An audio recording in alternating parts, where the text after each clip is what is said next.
the Bob Mills Weather Center, meteorologist Aaron Reeves. Well, this time of year, between one year and the next, you can see a huge swing in what kind of weather you might see. Last year on this date, the high was 17. Of course, we remember that was kind of a rough couple of days with some really cold stuff. Today, way far from that, made it up to 61, kind of the other extreme.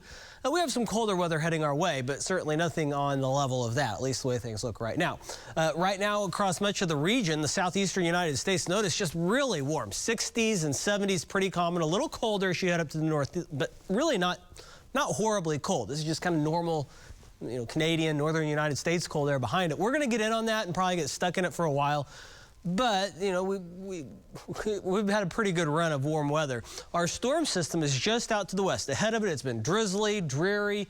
We're dealing with a little fog here and there still this evening and into tonight. And then eventually this system is going to move eastward as we head into the overnight hours. Notice widespread rain and embedded thunderstorms. Nothing severe right now. There was a couple earlier, but we're not really expecting that to be a big deal. Any winter weather of any kind of significance well off to our north with this still. Just too warm down here for that. But this will continue to move eastward with time and bring us our rain chances, especially as we head into the after midnight time frame. Currently, temperatures still hanging out near 60. Once again, that widespread rain and embedded thunder out to the west. And it could be a bit problematic because it's going to kind of be moving slowly and trending over the same area. So we'll likely see kind of that widespread 1 to 3 inches with locally maybe near 4 inches. That could lead to some localized flooding issues, isolated flooding issues, especially in those low-lying areas that are kind of prone to flooding. So just be aware there could be some minor flooding by the time we get to the tomorrow afternoon and evening as this rolls through. So here's 10 o'clock. Notice that stuff's approaching I-35, and then as we head towards midnight, moves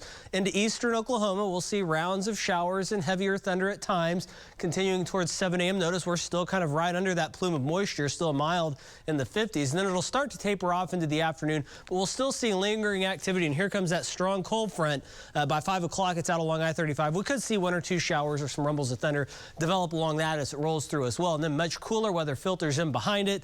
Monday morning will be in the upper 30s. Notice a little bit of snow activity up into Kansas, not looking super significant from the standpoint of impacts and accumulations there. You have to get up towards Nebraska for that.